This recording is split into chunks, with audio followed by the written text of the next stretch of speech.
Assalamualaikum warahmatullahi wabarakatuh. Alhamdulillah, saudara-saudariku, kita diberikan kembali oleh Allah kesempatan untuk bisa menjalani kehidupan di hari ini. Semoga seluruh aktivitas kita sampai hari ini diberkahi dan diridhoi oleh Allah Subhanahu wa taala. Kita juga turut berdoa semoga sampai di Kamis siang ini saudara-saudari kita yang belum mendapat atau mengambil hidayah Allah untuk berislam dilembutkan hatinya untuk bersyahadat sebelum ia wafat, dan mudah-mudahan bersama dengan kita mendapatkan ridha Allah Subhanahu wa taala dengan izin Allah. Semoga para pelaku maksiat juga bisa bertobat, dilembutkan hatinya, dan mudah-mudahan kembali kepada Allah juga dengan kita semua dalam keadaan husnul khatimah. Kita yang sudah berusaha untuk baik, berusaha konsisten istiqamah, karena tantangannya saat ini tidak mudah. Nabi sudah mengingatkan jauh-jauh hari bahwa akan tiba satu masa itu hal-hal yang tidak biasa terjadi.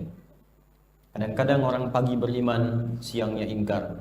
Ada yang sore beriman, paginya kufur. Jadi iman dan kufur itu sudah tipis, bahkan seakan-akan jadi mainan saja.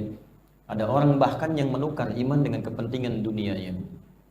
Ada yang sulit, kata Nabi, satu masa sudah nggak bisa dibedakan lagi keadaan itu. Ya, bahkan maksiat tingkat tinggi pun itu menjadi hal-hal yang lumrah dalam kehidupan. Zina itu bagian dari dosa besar. Ya, bahkan berbagai kemasan-kemasan sekarang itu mendorong pada orang untuk berbuat zina. Lebih daripada itu, dulu orang masih bisa bedakan ini laki-laki, ini perempuan. Berhubungan normal. Sekarang orang makin aneh. Yang laki-laki jadi perempuan, yang perempuan jadi laki-laki. Terus berhubungan, ribet amat gitu. Ya. Nanti yang mengandung yang laki-lakinya, kan repot ya. Ya. Kan bikin repot banyak orang gitu. Punya persoalan, masuk kemudian ditempatkan di sel, polisinya bingung, ini masuk itu mana? Makanya kalau hidup itu sudah jelas, jangan dibikin susah. Ya, jadi ada hal-hal yang universal, fitrahnya memang begitu. Kalau kita menyalahi, hidupnya susah. Yang repot sudah diri pribadi susah dan menyusahkan banyak orang, itu yang repot. Karena itu insya Allah ya, kalau kita ikuti Al-Quran itu pasti benar. Walaupun awalnya mungkin kita sulit, karena ada faktor yang menghambat dalam jiwa kita. Tapi kalau sudah terbuka, insya Allah itu akan nikmat untuk dijalani. Tapi yang saya khawatirkan mudah-mudahan bukan arahnya ke sana. Jadi yang harus mendapatkan perhatian, dan menurut saya tidak mungkin ya di skup besar seperti Indonesia ini bisa terjadi. Jangan sampai ini mengantarkan pada legalisasi LGBT. Itu yang tidak tepat. Saya baca media baru saat akan sampai ke sini, pengadilan menetapkan yang bersangkutan jadi perempuan. Apa dasarnya gitu? Dan atas penetapan ini ditempatkan di sel perempuan. Jadi kalau nanti seperti ini terjadi, jadi sebuah legalisasi. Kalau orang mau ganti dari laki-laki jadi perempuan, tinggal dia operasi, ganti kelamin, tetapkan pengadilan, tiba-tiba jadi perempuan. Ya rusak nanti kehidupan seperti ini. Ini menyalahi tatanan dasar-dasar kemudian bahkan dalam konteks kebangsaan dan kenegaraan kita. Saya katakan demikian karena dasar-dasar kenegaraan salah satunya menjunjung tinggi nilai-nilai keagamaan, konsepsi spiritual. Ingat, kita bukan negara agama, tapi nilai agama memberikan spirit pada nilai-nilai kebangsaan. Karena itu ditempatkan di sila pertama dalam Pancasila, ketuhanan yang Maha Esa. Karena itu mustahil ada agama bertentangan dengan Pancasila. Jadi kalau ada orang bertanya, kalau Anda suruh milih Pancasila atau agama, itu orang bodoh. Orang bodoh. Karena agama mustahil di Indonesia bertentangan dengan Pancasila. Bahkan rumusan Pancasila pun dirumuskan oleh orang-orang yang beragama. Ya, cuma ada satu yang pernah bertentangan dengan Pancasila dalam sejarah kita, yaitu komunisme. Jadi kalau ada orang kemudian membenturkan agama dengan Pancasila, itu patut diduga orang ini siapa. Ini cara berpikir kita sekarang ini banyak yang membawa pada hal-hal yang tidak tepat. Ini penting saya ingatkan. Kenapa? Karena ada sesuatu yang perlu diperbaiki dalam diri kita saat ini. Cara berpikir sudah mulai banyak yang salah. Yang benar jadi salah, yang salah jadi benar. Yang ini keliru dianggap benar, yang tepat dianggap salah. Nah, ini penting untuk mengoreksi diri, sehingga kalau semua diri sudah baik, ke keluarga baik, ke lingkungan baik, kehidupan kita lebih baik, dan pada akhirnya semua wafat. Pada akhirnya semua wafat. Jangan sampai pulang menjadi tidak jelas. Anda lahir jadi laki-laki, masa pulang kepada Allah jadi perempuan? Jangan bikin bingung yang menciptakan gitu. Ya. Itu yang repot tuh. Malaikat kan kalau nanya jelas gitu. Kamu ini laki-laki Asep, kenapa kamu kemudian dikasih kerudung saat wafat pakai mukena? Ya, dan seterusnya. Jadi ini poin-poin ini yang kita coba luruskan. Semoga Allah berkahi kita dan tunjukkan pada nilai-nilai kebaikan.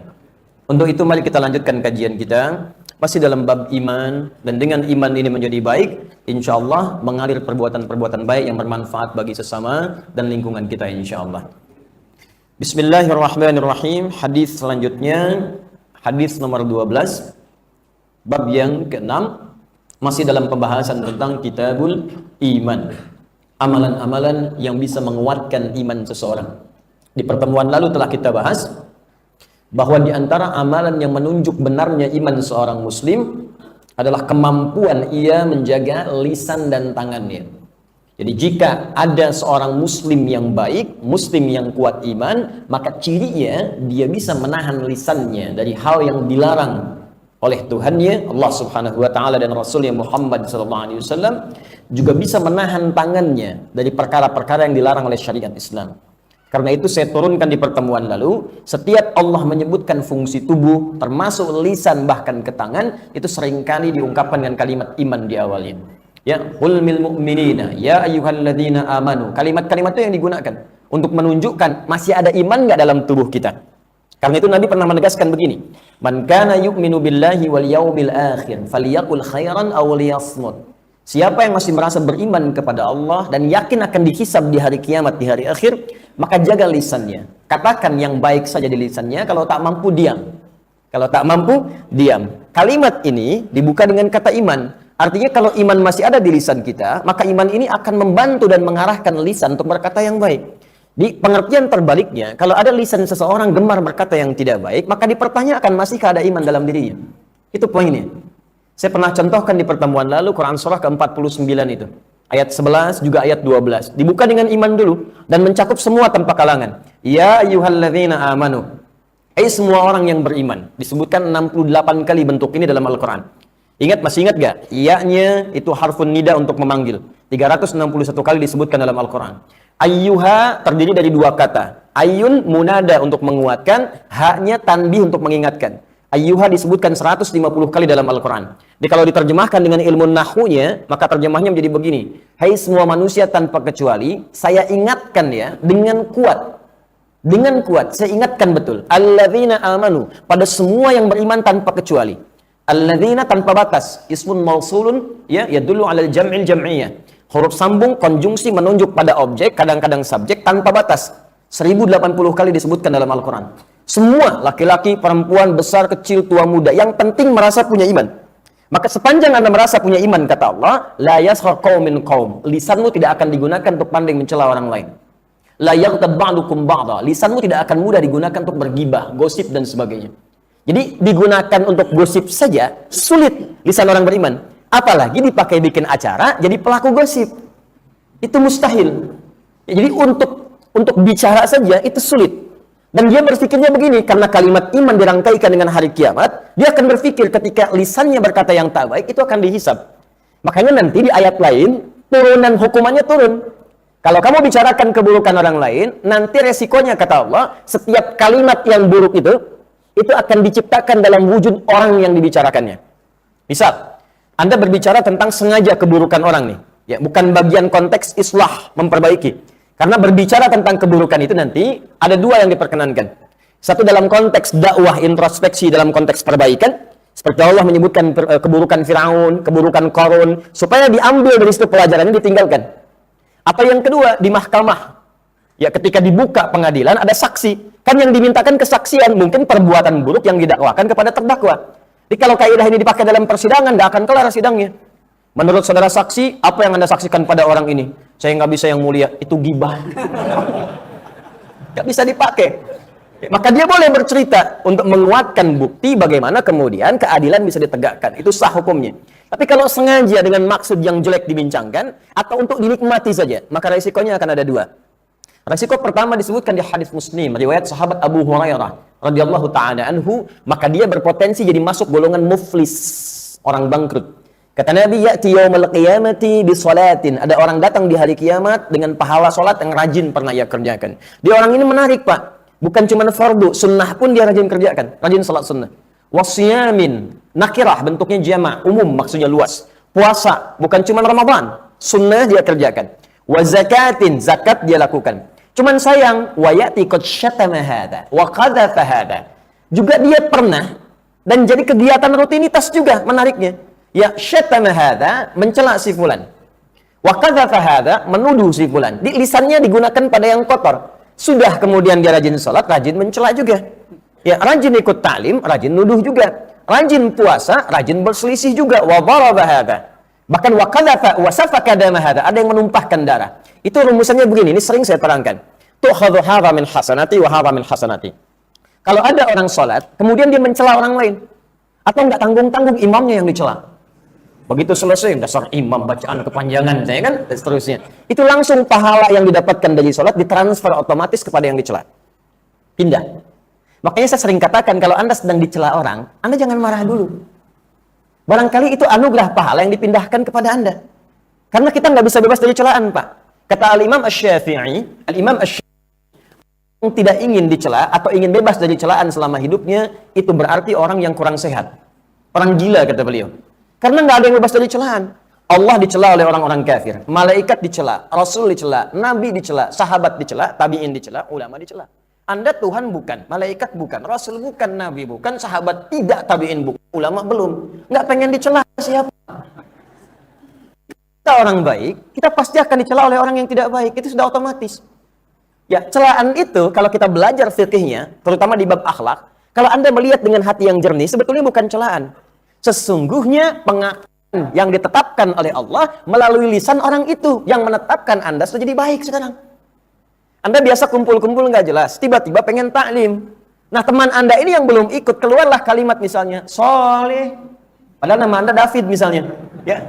Nah, sebetulnya dia bukan ingin mencela Anda. Kalau Anda lihat dengan bab akhlak, masuk dalam kategori misalnya tasawuf, Anda lihat, sebetulnya Allah ingin menetapkan pada lisan orang itu, Anda sekarang sudah mulai bergerak pada arah yang soleh. Apalagi kalau sudah makin tinggi. Jadi panitia akhirat nih. Ya. Kalau ada yang mengatakan pada Anda panitia akhirat, katakan saja, saya cuma humas. Itu aja. Tidak lebih. Selesai. Nah, kalau Anda orang berbuat yang tidak baik, pasti dicela oleh orang baik. Silahkan cek. Banyak sekarang hal-hal yang nampak tak baik. Maaf, bertebaran di media sosial. Apakah jadi berita, jadi tontonan. Pasti setiap ada yang tidak baik, Anda akan mencelanya. Orang mabuk, dicela juga kan pada orang yang tidak mabuk.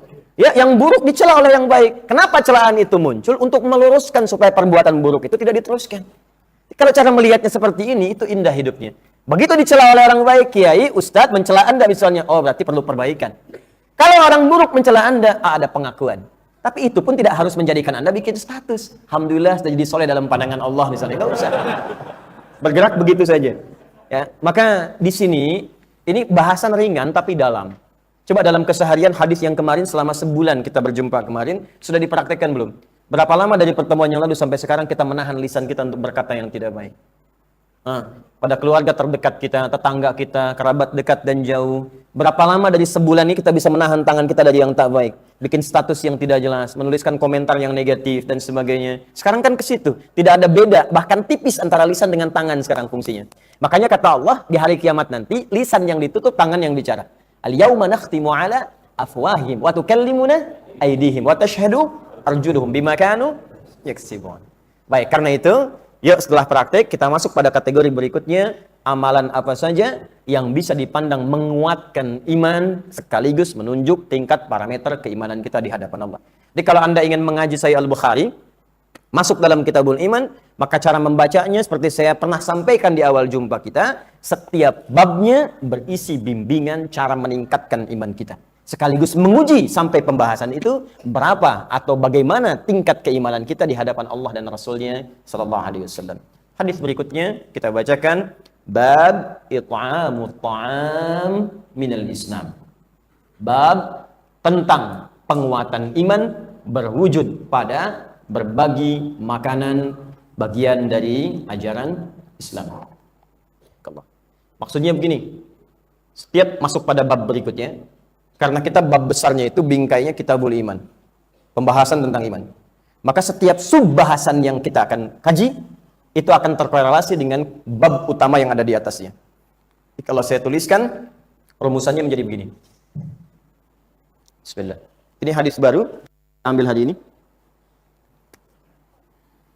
Pembahasan utamanya, bismillah, Kitabul Iman.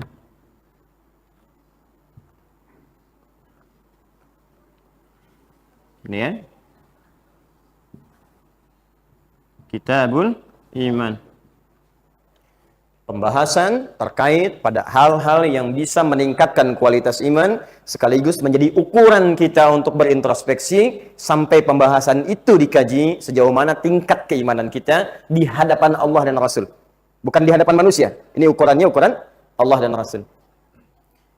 Setiap ini nanti punya bab. Pembahasan sekarang babnya berisi tentang pembahasan it'amut ta'am. Ya.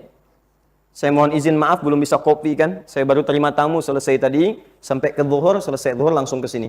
Ya, jadi maafkan saya belum sempat saya kopikan ini, tapi setidaknya nanti Anda bisa ikuti bahasan kita. It'amut ta'am. Ini babnya. Minal Islam.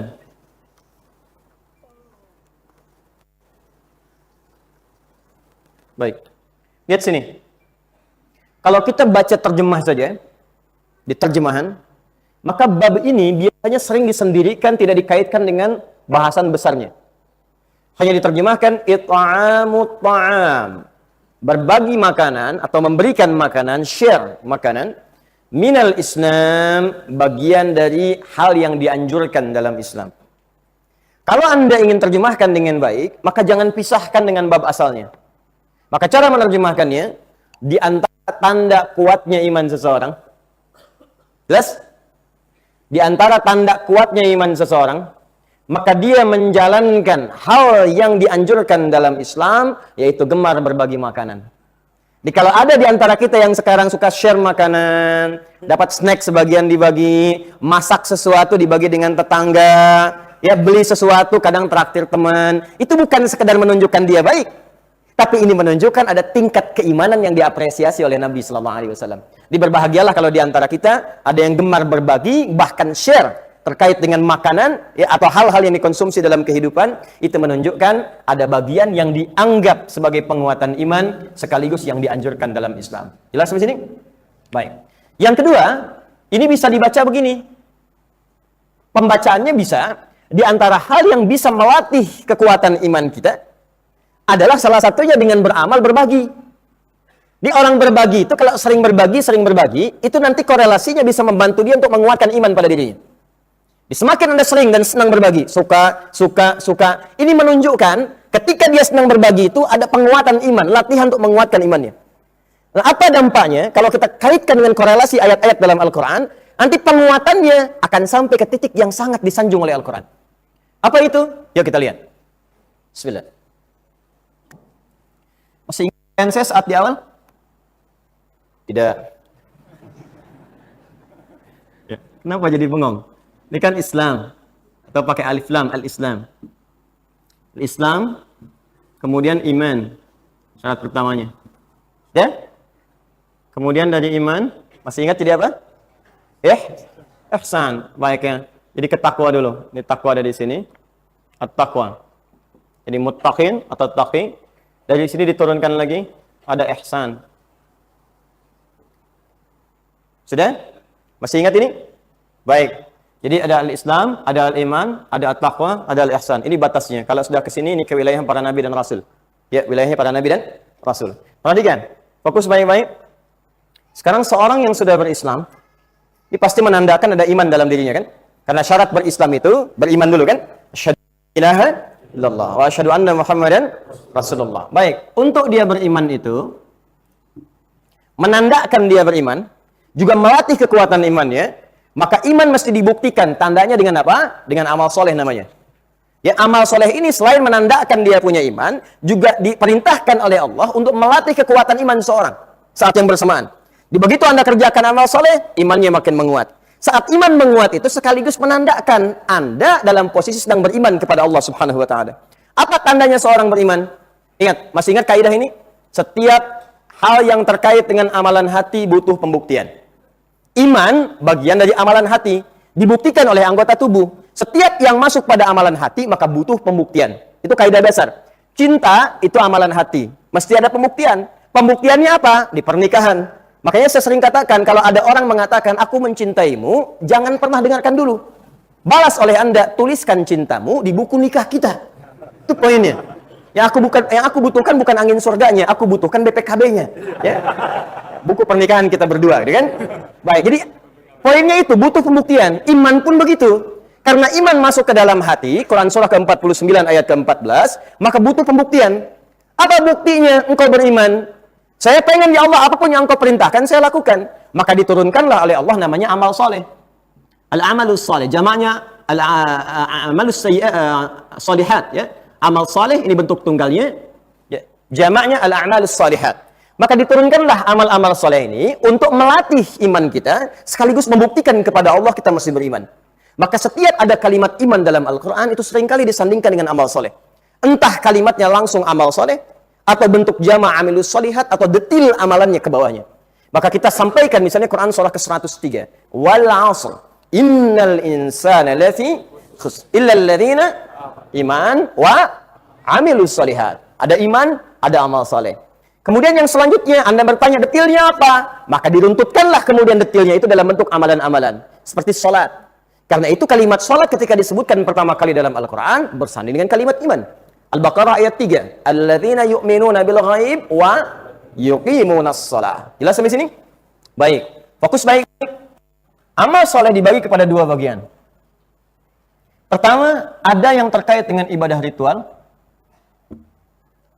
Kedua, ada yang terkait dengan ibadah sosial. Ibadah ritual sering disebut dengan hablum minallah. Ibadah sosial sering disebut dengan apa? Hablum minan nas. Dua-duanya tidak keluar dari kaidah tadi. Pertama, pembuktian kita beriman. Jadi begitu Allah perintahkan, mana buktinya kau beriman? Ya Allah, engkau perintahkan apapun aku kerjakan. Maka muncul perintah dari Allah, ini kerjakan bentuk ibadah ritual. Salat, ritual. Baik. Misalnya puasa, bagian dari ritual kita, menaati perintah Allah. Karena itu ayat puasa dibuka dengan kalimat iman. Al-Baqarah 183, Ya ayyuhalladzina amanu kutiba alaikumus siyam. Ada yang sifatnya sosial.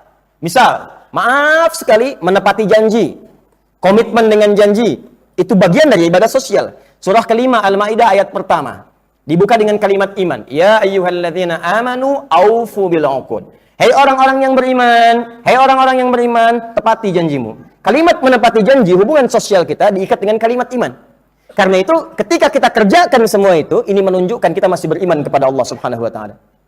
Pengertian terbaliknya saat yang bersamaan, semakin banyak kita mengerjakan amal soleh, maka ini menunjukkan semakin kuat imannya kepada Allah Subhanahu wa Ta'ala. Jelas di sini? Karena tadi saya katakan dari awal, saya ingin sampaikan, ketika banyak kita kerjakan amal soleh, banyak, itu apresiasi tertingginya menunjukkan orang ini sedang dekat dan kuat imannya kepada Allah Subhanahu wa Ta'ala. Kalau sudah seperti ini, maka jadi berita gembira pada dirinya. Ini yang tadi mau saya sampaikan di awal. Apa berita gembiranya? Allah menyebut orang ini sebagai orang yang menerima kabar gembira dengan jaminan surga dari Allah Subhanahu wa Ta'ala. Karena itu, kalimat surga pertama dalam Al-Quran disandingkan pada kalimat iman dan amal soleh. Buka Quran surah kedua ayat 25. Paling kanan sebelah atas di mushaf. Wabashshiril ladzina amanu iman wa 'amilus shalihat amal saleh anna lahum jannatin tajri min tahtihal anhar. Dan berikan kabar gembira pada orang-orang yang telah beriman, yang imannya mendorong dia untuk mengumpulkan amal saleh. Kalau sudah imannya kuat, wah, kalau nggak beramal saleh sehari nggak enak, Pak. Bahkan ada yang semenit nggak beramal saleh nggak enak. Pokoknya gimana caranya lisan beramal soleh, mata beramal soleh, telinga beramal soleh, semua mesti soleh. Kerjakan. Kalau sudah begini, kata Allah, berikan kabar gembira pada orang ini, Allah sudah siapkan baginya aneka surga yang bisa dia pilih sesuai dengan amal solehnya. Bahkan nanti puncaknya, ada orang yang sudah menurunkan kurikulum surganya menjadi amal soleh di muka bumi. Dia keluarkan jenis surganya apa yang mau dia tinggali. Misal, saya pengen ke surga Firdaus. Bukan cuma nama, tapi amal soleh yang memasukkan dia ke surga Firdaus diturunkan jadi kurikulum pekerjaan di muka bumi. Itu yang disebutkan misal di Quran surah ke-23. Al-Mu'minun ayat 1-9 itu. Qad aflahal mu'minun alladzina hum fi salatihim khashi'un. Sampai ke bagian ayat ulaika humul warithun alladzina yarithuna al-firdausa hum fiha khalidun. Ada pewaris surga Firdaus, ahli surga Firdaus yang sedang beraktivitas di bumi. Ada orang ahli surga Firdaus yang sedang beraktivitas di bumi. Jalan. Dia bekerja juga, dia bisnis juga, ada yang diplomat, birokrat, ada yang pedagang, ada yang ustadz, ada yang macam-macam. Cuman kata Allah, dia ini ahli surga Firdaus, cuman sedang beraktivitas di bumi. Apa amalannya? Dia turunkanlah kurikulum surganya itu jadi amalan kehidupan di buminya. Itu poinnya. Jadi kita ingin masuk pada sebuah kesimpulan.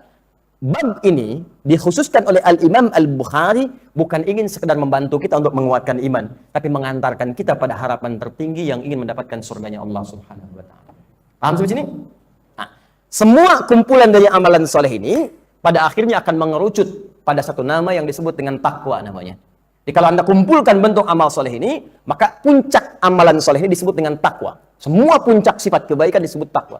Karena itu silahkan cek hampir semua amal soleh dalam Al-Quran itu, kalau nggak diawali, maka akan ditutup dengan kalimat takwa. Silahkan. Salat, amalan pertama kita yang wajib tiap hari dibuka dengan kalimat takwa. Al-Baqarah ayat 2 dan 3. Sebelum masuk ke 3 kan duanya dulu disebutkan. Dzalikal kitabu la raiba fi hudal lil muttaqin. Itu orang takwa. Apa cirinya orang takwa? Ayat 3-nya. Alladzina yu'minuna bil wa yuqimunas shalah. Puasa. Takwa dulu. Al-Baqarah 183 tadi, ya ayyuhalladzina amanu kutiba alaikumus kama kutiba alal ladzina min la'allakum haji. Takwa. Buka Quran surah kedua ayat 197. Paling kanan sebelah atas di mushaf.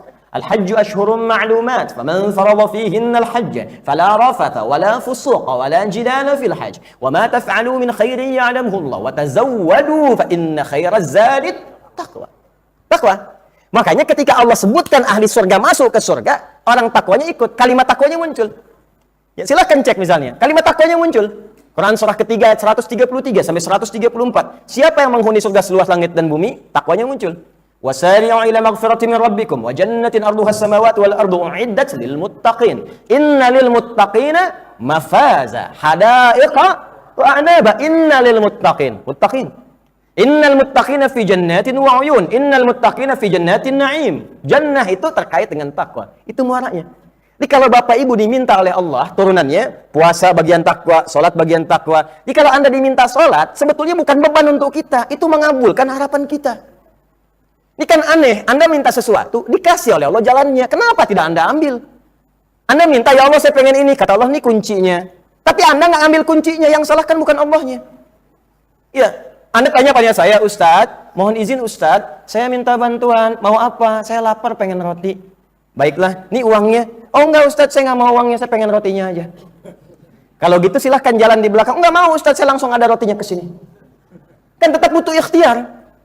Sama, Anda minta, ya Allah saya pengen ke surga. Kata Allah, nih kuncinya, sholat. Ini kuncinya, puasa. Jadi ketika orang sadar dipanggil sholat, supaya bisa memudahkan dia ke surga. Kalau cara berpikir dia seperti ini, indah. Hayya 'alas shalah. Panggilan surga sudah tiba. Kalau sudah begitu kita kejar. Jangankan masuk, belum hadir udah ditanya. Sekarang zuhur dan nanya Isa, kapan Isa ya? Jam berapa? Gitu. Tapi kalau cara seperti itu nggak ada di benak kita, jadi beban nanti semua amalan itu. Beban. Silahkan cek, tadi baru zuhur. Pas adzan asar, Allahu Akbar, Allahu Akbar. Apalagi sih ini? Apalagi. Jadi beban nantinya. Nah, makanya ketika disampaikan seperti itu, cara berpikir kita perbaiki dulu. Maka muncul kitabul iman, melahirkan sifat takwa, dan puncak tertinggi orang takwa itu disebut ihsan namanya. Orangnya muhsin. Ihsan, orangnya muhsin. Apa itu ihsan? Ditafsir di hadis Muslim, nomor hadis yang ke-8. Dikutip oleh Al-Imam An-Nawawi dalam Al-Arba'in beliau, nomor hadis yang kedua. An ta'budallaha ka'annaka tarah, fa illam takun tarahu fa innahu yara. Orang ini senantiasa menjadikan aktivitasnya semua sebagai ibadah karena Allah. Di dasar ihsan yang pertama, menjadikan semua aktivitas sebagai ibadah. Ya saya tanya teman-teman nih yang sedang bekerja, kemudian mengambil jeda istirahat, ngaji di sini, saya tanya, antum selama bekerja itu sudah jadi ibadah atau belum? Hati-hati, jangan-jangan selama ini berangkat gelap, pulang gelap. Ya kalau cuma seperti itu, antum dapat apa untuk akhirat? Jangankan Anda yang belum beriman pun bisa seperti Anda. Mungkin di tempat yang sama. Kerja tempat yang sama, divisinya sama, gajinya sama. Lantas perbedaan Anda di hadapan Allah apa? Sudah diniatkan ibadah belum? Niatkan dulu. Dengan meniatkan itu, setiap langkahnya dicatat Pak, jadi pahala. Nggak main-main ini. Demi Allah saya katakan, semua ketika mengatakan, ya Allah, saya berniat ibadah karenamu. Bismillah. Begitu Anda katakan Bismillahirrahmanirrahim, langkahnya sudah dicatat sebagai ibadah. Dikirimkan malaikat kemudian untuk mengawasi dan meluruskan. Makanya orang yang niatnya ibadah akan diarahkan oleh Allah pada yang baik-baik. Begitu yang haram, ada bisikan di hati, jangan kerjakan itu haram. Karena niat itu ada. Begitu terjebak pada perbuatan yang dilarang, ada pencegahan dari dirinya, jangan dekati, itu dilarang. Itu poinnya. Sekarang dari semua apa yang kita kerjakan, sudahkah ada niat ibadah dalam diri kita? Selama belasan tahun, puluhan tahun kita kerjakan. Itu poin. Kelihatan seperti sederhana tapi dalam. Nanti saat dalam sakaratul maut akan tampak apa yang telah kita kerjakan. Jadi kebiasaan kita itu tampak. Ya. Kemudian wafat, dikubur, ditampilkan hasil-hasilnya. Kalau Anda nggak percaya, pengen cepat lihat, ya silahkan duluan. Baik, itu satu. Jadi niatkan semua ibadah. Kalau sudah begitu enak hidup nanti. Dan nggak akan banyak kecewa, Pak. Nggak akan banyak kecewa, Bu, ya. Ibu merawat anak itu sudah jadi niat ibadah belum? Berpasangan berumah tangga sudah jadi niat ibadah belum? Ya. Kemudian yang terakhir, ihsan dibatasi dengan kalimat seakan-akan engkau merasa selalu diawasi oleh Allah, walaupun engkau tak mampu melihat Allah saat ini. Begitu cara menerjemahkan yang paling mudah. Rasakan diawasi oleh Allah walaupun tak mampu engkau menatapnya saat ini. Jadi kalau sudah begitu, kita enak. Mau bicara yang nggak bagus, Allah melihat, Allah mendengar. Takut kalau bicaranya buruk. Mau menuliskan sesuatu yang haram, masuk pegang komputer mau tambahkan 0, walaupun tak ada misalnya pengawasnya, supervisornya tidak ada, CCTV tidak ada, tapi Anda merasa Allah mengawasi saya. Maka Anda gugurkan hal yang buruk itu, kembalikan pada yang baik. Maka kalau sudah sampai ke titik itu, berbahagialah karena Anda sudah masuk dalam golongan tingkat yang paling tinggi dari wujud kemanusiaan. Kalau sudah seperti itu, maka ada jaminan dalam Al-Quran, paling minimal akan ditempatkan orang ini kalau wafat dalam keadaan istiqamah, kembali kepada Allah amalnya betul di taman surga yang semua kenikmatannya langsung diberikan oleh Allah dan diberi kesempatan melihat Allah tanpa hijab di hari kiamat. Itu kombinasi di Quran surah 75 ayat 22 sampai 23. Kalimatnya berbunyi begini, wujuhun yawma idzin nadhirah. Ada orang-orang yang wajahnya berbinar. Bukan karena masuk surganya. Ya, bukan karena masuk surganya. Ila rabbiha nadhirah. Karena bisa melihat Allah Rabbnya yang selama ini tak pernah ia lihat. Logikanya begini ya. Anda berpisah dengan anak puluhan tahun pun. Ya. Tiba-tiba bertemu. Kan tak terlukiskan kebahagiaannya. Jerman Barat, Jerman Timur dibuka temboknya, bertemu puluhan tahun nggak ketemu. Yang di Palestina sebagian tembok dibuka, orang bertemu, di Gaza ketemu dengan di Mesir. Begitu di blokade puluhan tahun nggak jumpa. Begitu ketemu, pelukan, nangis, gembira, luar biasa. Sekarang kita nggak pernah lihat Allah yang merawat kita, menyembuhkan saat sakit, mengampuni dosa kita, memaafkan kalau salah, memberikan semua yang kita butuhkan, dan kita nggak pernah lihat. Apaan tuh nggak rindu dengan Allah? Mustahil ada orang beriman nggak rindu dengan Allah, pasti rindu. Rasulullah kita nggak pernah jumpa, apa nggak rindu dengan Rasulullah? Mustahil. Berapa kali Anda salawat dalam sehari? Berapa kali kita salawat pada Rasulullah? Berapa kali kita memuji Allah, tapi kita nggak pernah menatapnya. Makanya ketika ada golongan seperti ini, gembira luar biasa. Ketika dia masuk surga, dengan semua kerinduannya itu, Allah berikan semua nikmat yang langsung dari Allah seketika. Itu yang disebutkan di Quran, surah ke-51 ayat 15 sampai dengan 23. Innal muttaqina fi jannatin wa 'uyun. Takwanya dulu. Akhidina ma atahum rabbuhum. Di kalau di Quran surah 75 ayat 22, 23 disebutkan Rabbnya. Ya, wujuhun yawma idzin nadhirah ila rabbiha nadhirah. Kepada Rabbnya dia melihat. Nanti saat masuk surga, Rabbnya yang ngasih semua kenikmatannya. Kalau surga level di bawahnya itu yang ngasih wildanun muhalladun, pelayan-pelayan surga. Ya, kalau yang laki-laki bidadari dari surga. Kalau perempuan pangeran-pangeran surga. Insya Allah. Tapi kalau masuk ke yang ini, langsung Allah yang berikan tanpa kecuali. Apa yang diinginkan? Jadi. Akhidhina ma atahum rabbuhum. Siapa orang ini? Innahum kanu qabla dzalika muhsinin. Dialah orang ihsan saat di dunia. Di orang ihsan itu ketika masuk ke akhirat, selesai. Langsung menatap Allah saat hisab diringankan masuk ke surga, semua nikmat bersumber dari Allah seketika. Apa amalannya saat di muka bumi? Turunkan sampai ayat ke-23-nya. Kanu qalila minal laili ma yahja'un. Pertama, dia sering bangun malam. Ini redaksi Quran. Orang ini kata Allah sedikit tidurnya. Saya sering sampaikan kalau Allah sudah memberikan statement, jangan tambah, jangan kurangi. Maka maknanya akan bergeser. Kata Allah, orang ini sedikit tidurnya. Anda tambahkan sedikit tidur. Ya? Nanti baca sendiri sampai ke bawahnya. Nah, di Kitabul Iman ini, sekarang kita akan berlatih amalan-amalan apa yang mampu menguatkan iman sehingga kita mampu mencapai level ihsan ini. Maka amalan yang selanjutnya, bab it'amu ta'am. Bab berbagi makanan. Yuk kita lihat hadisnya. Tadi baru mukaddimah, sekarang inti bahasanya. Masya Allah, alhamdulillah. So, sehat aja ya. Saya bacakan dulu redaksinya. Bismillahirrahmanirrahim. Kita fokus ya. حدثنا عمرو بن خالد قال حدثنا الليث عن يزيد عن أبي الخير عن عبد الله بن عمرو بن العاص رضي الله تعالى عنهما أن رجلا سأل النبي صلى الله عليه وسلم أي الإسلام خير. Kalau di hadis yang lalu, ayyul islami afdal. Kalau di sini, ayyul islami khair. Ini kita bahas.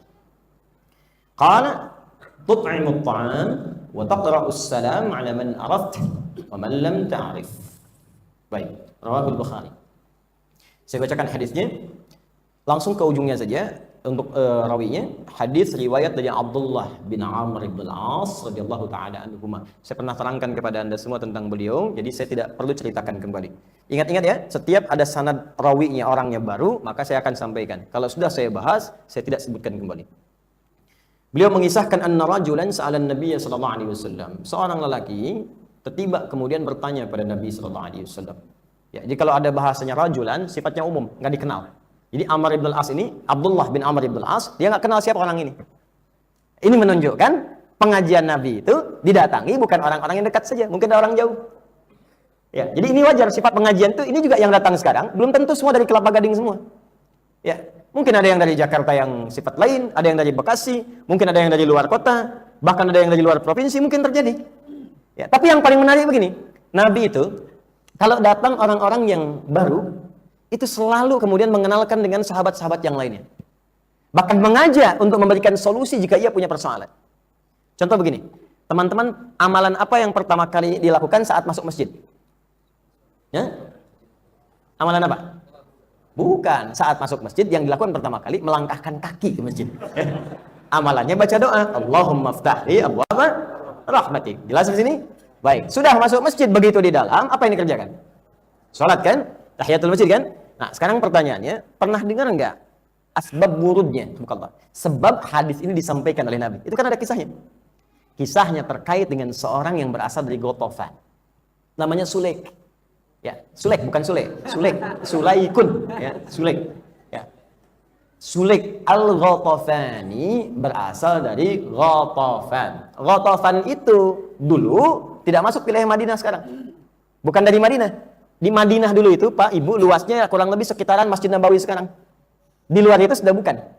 Yathrib itu, Yathrib yang jadi Al-Madinah Al-Munawwarah, itu luasnya di sekitaran itu saja, Masjid An-Nabawi sekarang. Sekarang lebih luas lagi kan, masuk dalam distriknya Madinah, masuk wilayah Uhud, masuk wilayah Badar sekarang, dan seterusnya. Nah, sekarang saya teruskan dulu. Ini orang datang ke Masjid Nabi. Kemudian kemudian dalam riwayat, Nabi sedang memberikan tausiah. Ada yang mengatakan Nabi sedang khutbah. Dia masuk. Nah, orang ini karena orang asing, masuk ke Masjid Nabi, belum tahu bagaimana adab saat masuk masjid. Yang orang Madinah yang sering ngaji dengan Nabi sudah tahu. Dia masuk, salat dulu, ya, gabung ke pengajian dan seterusnya. Baik, kecuali kalau tak memungkinkan dia, langsung dia duduk di tempat dia kemudian mendapatinya. Nah, ini orang Madinah sudah tahu semua nih. Duduk, salat, merapat, selesai. Orang ini karena tak tahu hadis ini, datang kemudian. Maka apa yang Nabi katakan? Inilah adabnya Nabi. Jadi kalau orang belum tahu sesuatu, pertama bukan dimarahi. Ingat, kalau orang belum tahu, bukan dimarahi, tapi diberitahu. Anda jadi imam, ingin merapatkan saf. Ada yang belum tahu cara merapatkan, jangan dimarahi. Pak, rapatkan Pak safnya, Pak. Pak nggak paham juga rapat. Pak, tolong rapatkan safnya, supaya lurus. Ini juga sudah lurus kok. Kemarin juga nggak begini-gini amat. Itu kan kemarin Pak, sekarang gini. Kamu ini gimana? Saya udah 10 tahun di sini. Masya Allah. Masjidnya aja baru 5 tahun, dia udah 10 tahun. Kalau yang bagian itu, lembut. Nggak apa-apa, Pak. Kalau Bapak nggak mau rapat, Bapak jadi imam. Saya makmum. Imam tuh nggak perlu rapat kanan kiri, Pak. Silahkan sendiri gitu. Pelan-pelan. Itu pelan-pelan sampai jalan. Diberitahu. Yang kedua, kalau ada orang belum tahu dan sifatnya berada di kerumunan banyak orang, maka jangan tunjuk orangnya. Buat sifatnya umum. Makanya saya sering katakan pada Anda, kalau Anda bertanya masalah pribadi, Anda tuliskan, bikin umum kalimatnya. Jangan spesifik. Kalau dituliskan, mungkin nggak jadi masalah. Tapi kalau Anda bertanya, buat umum dulu. Kalau betul-betul spesifik, maka terpisah dari jamaah. Maka ketika orang ini datang, tiba-tiba langsung duduk. Padahal memungkinkan dia sholat tahiyatul masjid. Maka Nabi mengeluarkan kalimat ini. Perhatikan kalimatnya. Idza dakhala ahadukumul masjida wa yuridu an yajlisa, fala yajlis hatta yusalli rak'atain. Jika seorang di antara Anda sekalian, secara umum, kata Nabi, masuk masjid dan berniat i'tikaf, duduk agak lama di masjid. Bukan seketika, bukan mampir singkat misalnya, berniat ingin duduk i'tikaf, ingin lebih banyak pahala. Maka sebelum dia duduk, kata Nabi, sholat dulu 2 rakaat. Kalimatnya umum, rakaatain. Mau sholat apa saja. Bisa setelah wudhu, salat wudhu bisa. Waktu duha, salat duha bisa. Pokoknya niat umum. Semua salat yang dibuka 2 rakaat di masjid, maka masuk dalam kategori tahiyatul masjid. Jelas?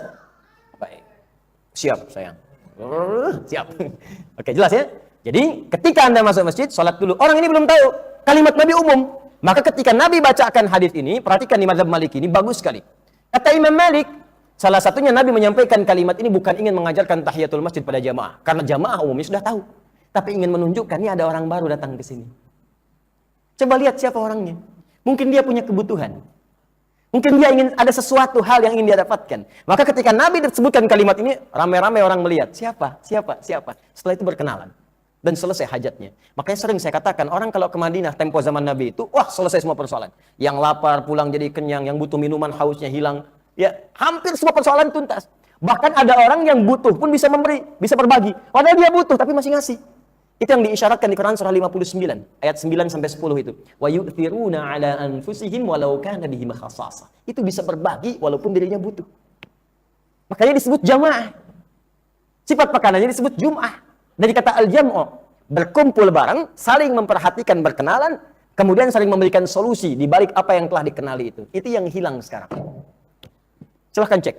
Semua orang datang dan pergi saja. Tak tahu siapa yang ada di kanannya, di kirinya, belakangnya, depannya. Datang, kumpul, pulang. Kalau cuma begitu, maaf. Di stasiun, datang, kumpul, pulang. Silahkan cek. Di pasar, datang, kumpul, pulang. Di mall, datang, kumpul, pulang. Apa bedanya masjid dengan mall? Praktikkan ini, maka kita akan dapat kenikmatannya.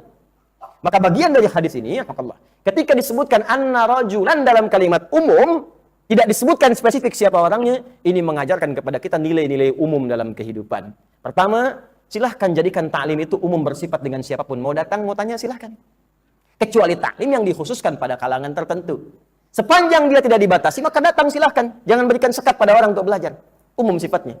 Yang kedua, kalau tak paham, Anda bisa bertanya. Dan gak usah malu. Jangan karena saya bukan orang sini, saya gak mau nanya. Tidak. Dan panitia pun tidak usah membatasi. Maaf ya, pertanyaan hanya untuk orang Kelapa Gading saja. Tidak. Silahkan terbuka. Karena Anda datang dengan pulang, itu mesti ada perbedaan. Jangan sama, Pak. Anda datang ke sini saat pulang, mesti ada perbedaan apa yang Anda dapatkan. Minimal iman menguat, ilmu bertambah. Itu yang di Quran surah 58 ayat 11. Saya sering katakan, kalau pengajian Anda dengan saya tidak menguatkan iman Anda, tinggalkan saya. Cari ustaz lain. Pengajian dengan saya tidak menambah wawasan dan ilmu Anda, tinggalkan saya. Ambil ustaz lain. Iman tanpa ilmu bahaya. Ilmu tanpa iman tidak dinilai oleh Allah. Iman tanpa ilmu bisa bahaya, bisa tersesat. Bahkan mungkin akan banyak kreativitas. Imannya kuat. Saya ingin mendekat kepada Allah. Saya bertobat. Besok subuh sholat 3 rakaat. Tanpa ilmu. Itu bahaya. Ilmu tanpa iman gak ada nilainya. Ilmu bagus, iman tak ada, gak akan ada nilai. Karena amal tidak mungkin hadir dalam tipikal orang-orang seperti itu. Maka ini bagian pertama kalimat anna rajulan sa'alan Nabiya sallallahu alaihi wasallam, seorang lelaki umum, gak tahu siapa dia. Hikmahnya pertama, silahkan datang ke majlis manapun selama itu baik. Ya, jangan gambarkan ini khusus untuk si fulan, ini khusus untuk warga ini. Sepanjang terbuka Anda boleh datang. Yang kedua, kalau tak paham, bertanya. Ya, tak paham bertanya. Baik, malu bertanya. Bukan cuma sesat di jalan, sesat ibadah, dia ya sesat dapat kesimpulan. Jadi poin-poin itu mesti kita dapatkan. Baik, apa pertanyaan orang ini? Saking bagusnya pertanyaannya, langsung dimasukkan bahkan oleh Imam Al-Bukhari dalam hadisnya selain kualitas sahihnya. Pertanyaannya, ayul islami khair? Ya Rasulullah, ayul islami khair? Islam apa yang paling khair itu? Apa itu khair? Ya, kita lihat. Khair itu punya beberapa arti. Satu, secara umum dia bermakna baik. Tapi baik yang lebih mengarah kepada sifat kebaikan. Kemudian turunannya dari sifat baik ini menjadi spesifik. Satu, harta. Bisa bermakna harta benda. Ini di sini tidak ada ya. Di sini tidak ada. Jadi saya turunkan dari aspek Al-Quran dan hadis-hadis yang lain. Dari mana taunya? Misal, buka Quran surah kedua Al-Baqarah. Saya ambil 2 contoh. Ayat 180 dan ayat 215. Sudah? Ayat 180. Paling kanan agak sedikit ke bawah. Kutiba alaikum idza hadara ahadakumul maut in taraka khairanil wasiyatu lil walidain. Diwajibkan atasmu jika sekiranya engkau merasa tanda-tanda kematian itu mungkin akan tiba, maka diperkenankan untukmu untuk membuat wasiat terkait hartamu. Kalau merasa ada harta-harta yang ditinggalkan, kemudian setelah itu mungkin Anda lihat nih, wah ini banyak nih, kalau dibagi secara faraid, mawaris saja, warisan, dapat sekian, sekian, sekian, masih banyak yang bisa didapatkan dari situ. Maka Anda bisa membuat wasiat dari situ. Kalau merasa hartanya lebih daripada apa yang dibagi. Misal, Anda punya harta 1 triliun. Ya, ahli waris cuma 3 misalnya. Ya, ada anak, ada istri. Dengan kerabat dihitung-hitung cuma 5. 1 triliun bagi 5, kebanyakan. Masing-masing 200 miliar misalnya. Anda lihat, satu orang 100 miliar pun cukup. Maka sisanya mau dikemanakan? Maka Anda misalnya tuliskan wasiat, tapi batas wasiat paling banyak 1/3. Ya, tidak boleh melebihi 1/3. Misal, harta saya sebagian nanti yang ada yang Allah titipkan, gunakan untuk anak yatim, gunakan bangun madrasah, gunakan bangun ini, bangun ini, bangun ini. Ketika Allah menyebutkan harta semacam ini, disebutkan dengan kalimat khair. Maka makna yang pertama kata para ulama, fokus baik-baik. Kenapa harta disebut khair? Salah satu isyaratnya, Allah memberikan pesan kepada kita, gunakan harta pada hal yang baik-baik menurut Allah Subhanahu wa Ta'ala. Masih ingat yang pertama? Apa maknanya khair? Baik, sifat-sifat kebaikan. Ketika turunannya disebut dengan harta, harta disebut khair. Kenapa harta disebut khair? Maksudnya Allah ingin memberikan isyarat, sepanjang ada titipan harta, gunakan pada yang baik-baik menurut Allah. Jangan dibuang-buang percuma. Jangan dibuang-buang gak ada nilainya. Karena itu ketika Allah mengarahkan untuk berinfak, infak itu kan baik, berbagi, maka disebut kalimatnya khair. Buka Quran surah kedua, ayat 215. Ya, paling kanan sebelah bawah di mushaf. Yas'alunaka madza yunfiqun. Mereka bertanya pada Muhammad sallallahu alaihi wasallam, kalau pengen infak, apa yang harus diinfakkan? Kepada siapa saya mesti infak? Maka apa jawab Allah? Qul ma anfaqtum min khair. Katakan Muhammad sallallahu alaihi wasallam, kalau orang ini ingin infak, maka ambil dari hartanya yang baik-baik itu. Jadi infak itu bagian dari penggunaan harta pada aspek yang dibenarkan oleh Allah, bagian yang baik. Silahkan, Anda kalau ingin berikan pakaian, belikan pakaian yang baik menurut Allah. Beli pakaian bagus, tapi menurut Allah baik atau tidak, cek lagi. Jangan sampai harta dititipkan oleh Allah, tapi dipakai pada yang tidak baik. Beli pakaian, buat buka aurat, ngapain? Kalau cuma kontes buka-buka aurat, binatang lebih hebat. Jangan berlomba sama binatang, nggak akan menang. Tuh lihat tuh, monyet betina, nggak pakai pakaian. Ya, unta jantan, nggak pakai sarung. Ya, jadi kalau kontes-kontes buka-bukaan, binatang lebih jagoan. Dan bangga dengan itu semua. Dan gerah kalau pakai pakaian. Kalau nggak percaya silahkan, kerbau pakein daster, nggak akan cocok, nggak mau dia. Ya, kambing Idul Adha pakein sarung, gelisah. Makanya kalau ada manusia gelisah pakai pakaian, patut dipertanyakan dia manusia bukan. Itu poinnya. Maaf, ini penting sekali. Anda sekarang beli sesuatu itu baik menurut Allah atau tidak? Anda beli kendaraan, baik tidak menurut Allah? Sedih pakai apa itu? Jangan-jangan dipakai ibadah pun belum pernah. Pakai dulu ibadah. Beli sepeda, pakai subuhan ke masjid. Ya, beli motor, pakai ke majelis ilmu. Pakai untuk cari nafkah yang halal. Maka itu yang disebut dengan khair. Jadi kalau Anda cuma beli sepeda untuk pamer saja, beli mobil untuk pamer saja, beli motor untuk pamer, maka harta itu menunjukkan tidak ada keberkahan di dalamnya. Awas, karena berkah di antara maknanya ziyadatul khair. Pakai dulu ibadah. Beli sepeda baru, Masya Allah, Brompton, pakai. Datang dulu subuhan, pakai supaya pertama kali yang dikerjakan ibadah. Begitu pulang hilang misalnya. Ya. Selesai amanah, tuntas. Alhamdulillah. Memang dasarnya dipakai buat ke masjid. Hisabnya kan ringan, jangan cuma titipan. Tapi cari dulu, cari lapor, nggak ketemu. Alhamdulillah, Allah ringankan hisab saya yaumul qiyamah. Jadi begitu ditanya, ya fulan, mana nikmat Brompton yang pernah aku titipkan kepadamu? Sepedanya langsung bicara. Ya Allah, aku pertama kali dipakai olehnya untuk sholat subuh. Selesai. Sekarang, maaf. Berapa banyak nikmat Allah titipkan pada kita berupa harta yang tidak menjadi nilai kebaikan. Koreksi. 2. Khair itu juga bisa berarti amalan yang mengandung banyak pahala. Amalan yang mengandung banyak. Contoh, baca Quran, belajar Al-Quran, kan pahalanya banyak. Amalan cerdas dengan pahala tanpa batas, Al-Quran. Bahkan ada ulama mengatakan, kalau Anda sedang merasa punya banyak dosa, maka cari amalan-amalan yang terasa simple, tapi pahalanya mengalir banyak. Di antaranya apa? Baca Al-Quran. Kalau amalan lain dikerjakan 10 pahala. Itu konsep umum di Quran surah ke-6 ayat 160. Man jaa'a bil hasanati falahu asyru amsalha. Siapa yang mengerjakan satu kebaikan, maka limpahan pahalanya minimal 10 kali. 10 itu bukan hitung 1 2 3, pernah saya sampaikan, 1 kedua bisa 500 tahun, 2 ketiga 500 tahun. Salat itu disebut hasanah, teman-teman. Dalilnya Quran surah ke-11 ayat 114. Quran surah Hud ayat 114. Aqimis salata tarafain nahar wa zulafan minal lail innal hasanat.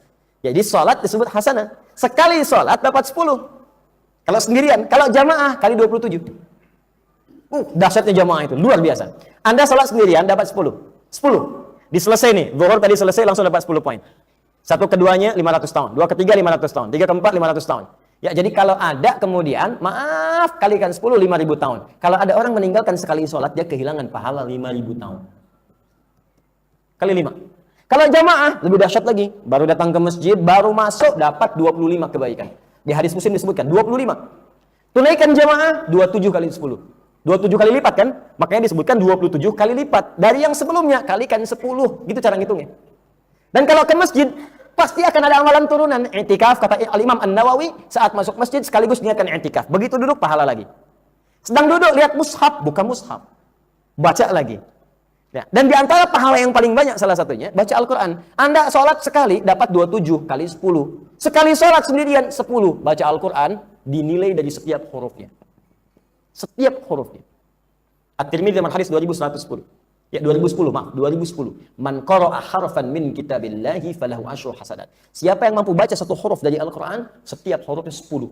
Setiap huruf. Anda baru baca bismillahirrahmanirrahim sudah 19 huruf. Kalikan 10. Dikali rumusan yang tadi, berapa banyak kita dapatkan?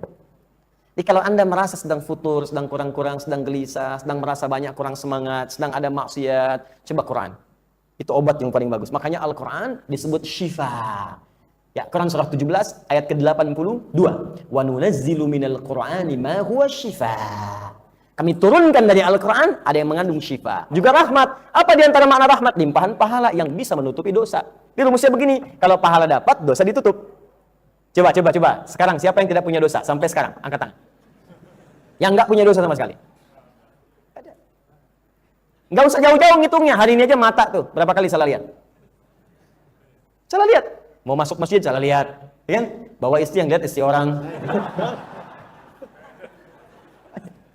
Telinga, berapa kali salah dengar. Lisan, berapa kali salah bertutur. Coba cek. Banyak dikumpulkan, maka ada dosa-dosa yang bukan bagian dari dosa besar. Itu hilang dengan amal soleh. Salat, dosa kecil itu hilang. Ya, hadis Muslim, nomor hadis 233.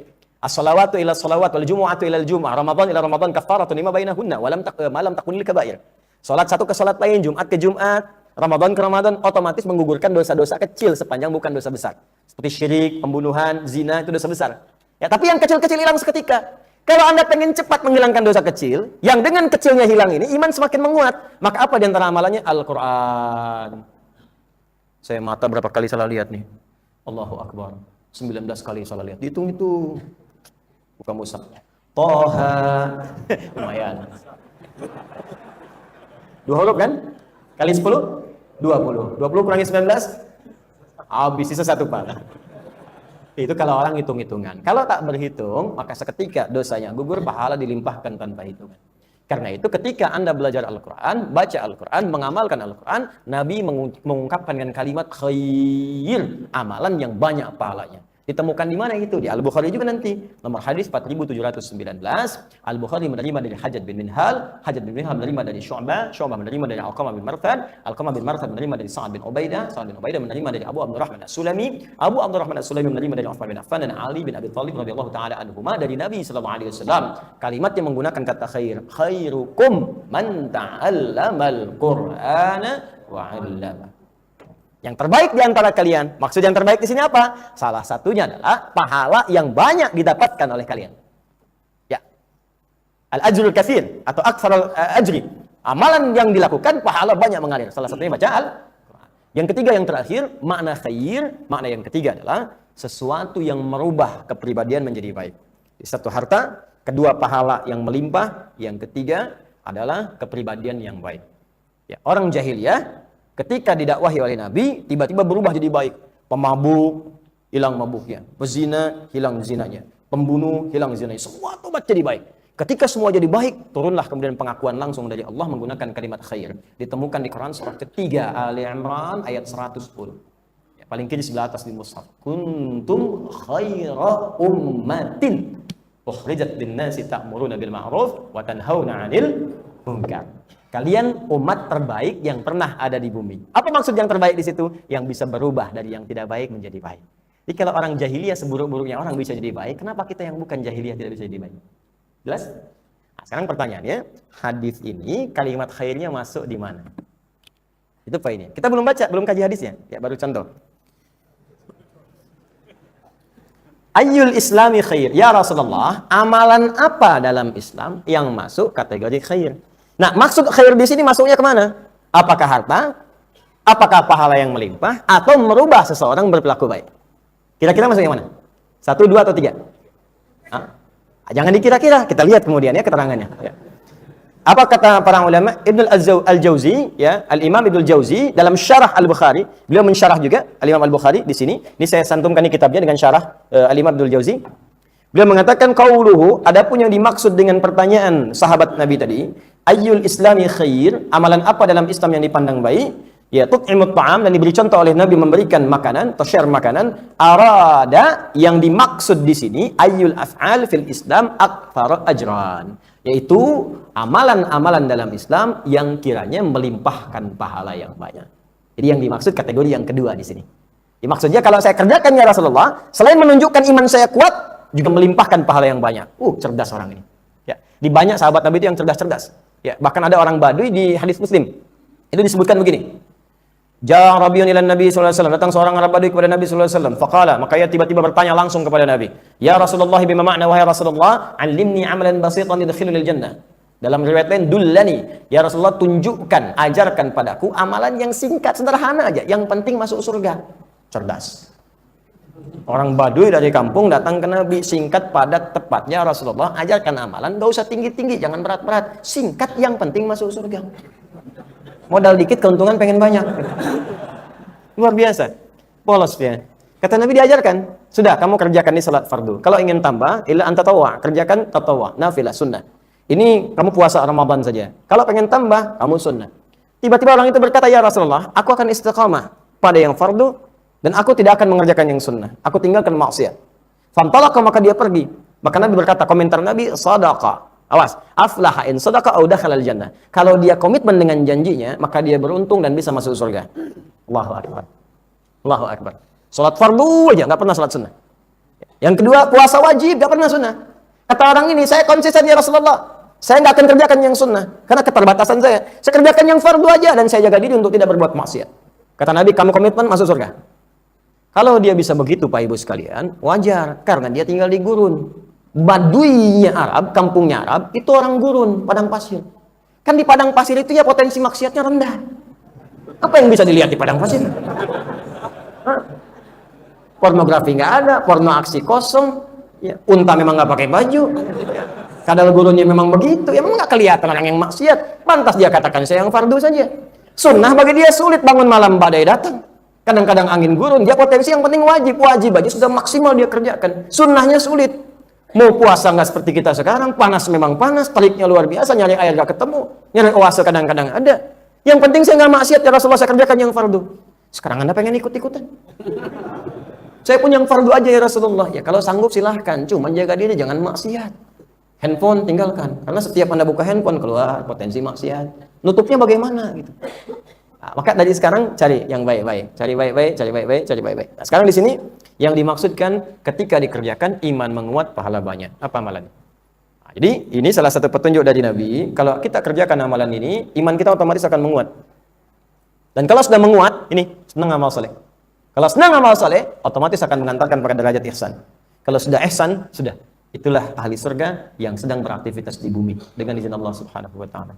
Apa amalannya? 1. Qala tut'imut ta'am. 1. Tut'imut ta'am. Gemar berbagi makanan. Sudah? Gemar berbagi makanan. Ta'am itu beda dengan akal. Ya. Kalau akal itu masih umum. Akala ya'kulu aklan, segala yang bisa dimakan. Ya. Beras bisa dimakan? Bisa, potensial dimakan. Dimasak, dimakan. Di segala yang bisa dimakan. Kurma, dimakan. Di segala yang potensial, sagu bisa dimakan. Tapi kalau sudah dihidangkan, jadi masakan, atau yang siap saji, yang bisa dikonsumsi, itu merubah kemudian maknanya dari akal jadi ta'am. Jadi ta'am. Di ta'am itu, teman-teman sekalian, mohon maaf, itu lebih spesifik biasanya pada makanan yang siap dikonsumsi. Jadi nggak ngerepotin orang masak lagi. Jelas ya? Kayak yang siap dikonsumsi dan tidak merepotkan orang masak lagi. Makanya disebutkan pahalanya banyak. Karena kita berjuangnya pun tinggi di situ. Ibu masak dulu misalnya, Bu. Ya, sudah masak makanannya, lodehnya, asemnya gitu kan, rendangnya, macam-macamnya, ayamnya, sopnya, opornya, udah dimasak, terus antarkan ke tetangga untuk dibagi sebagiannya. Jadi kan yang masaknya ibu, bumbunya dari ibu, waktu tenaga dari ibu juga diberikan kepada orang tadi, karena semua perjuangannya dari ibu tadi, maka dihitung oleh Allah tadi. Banyaknya itu. Makanya ketika di-share dibagi, pahalanya lebih banyak dibandingkan ngasih mentahan. Paham ya? Ini mesti kita gali nih bahasa hadisnya. Ya, kenapa pahalanya bisa banyak men-share makanan itu dalam bentuk makanan jadi yang pokok tadi? Karena memudahkan orang untuk mengonsumsinya. Jelas ya? Nah, sekarang ini peluangnya banyak, Pak. Peluang banyak. Kami kirim tim sebagian ke Lebak kemarin. Allah, apa ada yang belum tersentuh sama sekali. Ya udah, lumpurnya masih banyak, sekolah juga nggak bisa dipakai, rumah-rumah hancur banyak dan sebagainya.